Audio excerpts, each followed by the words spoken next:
Bonjour, dans cette vidéo nous allons parler des fréquences. On a réalisé une enquête nationale sur 1253 jeunes âgés de 15 à 24 ans. C'est le premier tableau.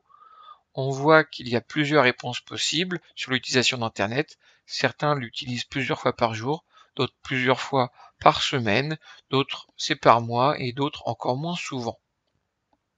On s'aperçoit que c'est un tableau d'effectifs. Il y a 551 personnes qui ont répondu plusieurs fois par jour, et en tout, lorsqu'on additionne tous les effectifs, on tombe bien sur les 1253 personnes interrogées.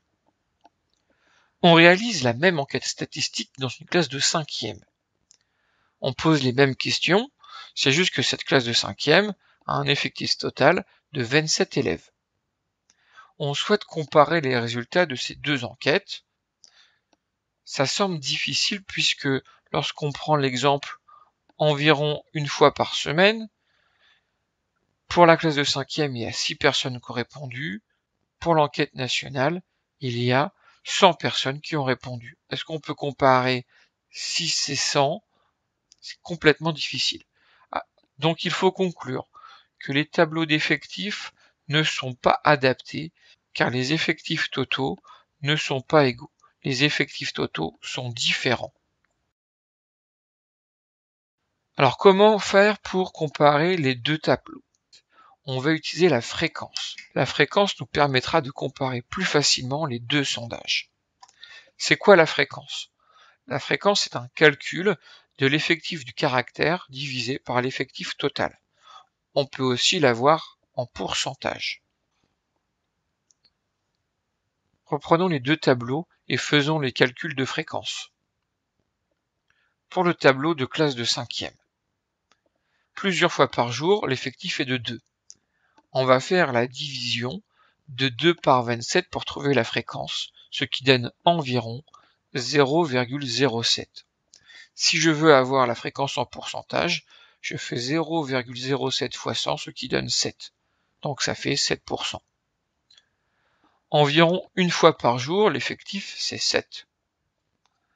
7 divisé par 27, ça fait 0,26.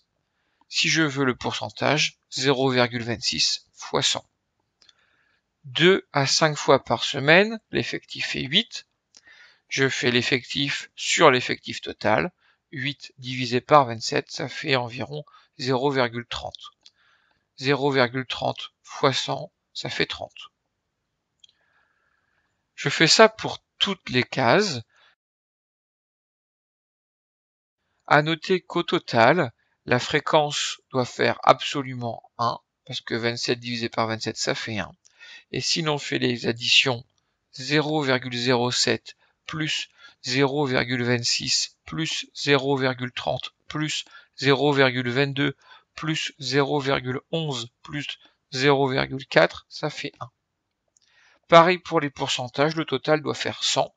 Et si j'additionne toutes les fréquences en pourcentage, je dois bien tomber sur 100. Maintenant, on passe à l'enquête nationale. On va prendre plusieurs fois par jour. Il y a 551 personnes qui ont répondu ça. Je vais faire ma fréquence, 551 sur 1253. Je tape ça à la calculatrice, ça fait environ 0,44. Si je le veux en pourcentage, je fais x 100. 0,44 fois 100, ça fait 44. Pour environ une fois par jour, 276 c'est l'effectif, je divise par 1253, je tombe sur 0,22, le pourcentage 22%. On fait ce calcul pour toutes les cases, je dois aussi avoir au total toujours le 1 au bout de la fréquence ou le 100 si la fréquence est en pourcentage. Grâce aux fréquences, on peut maintenant comparer les deux populations. On voit par exemple que dans la classe, les proportions de jeunes utilisant Internet plusieurs fois par jour, c'est 7%. C'est très faible par rapport à la fréquence nationale qui est de 44%. Voilà, c'est fini. Tu peux regarder une nouvelle fois cette vidéo si tu n'as pas tout compris. N'oublie pas de faire le QCM. On se retrouve en classe. Au revoir.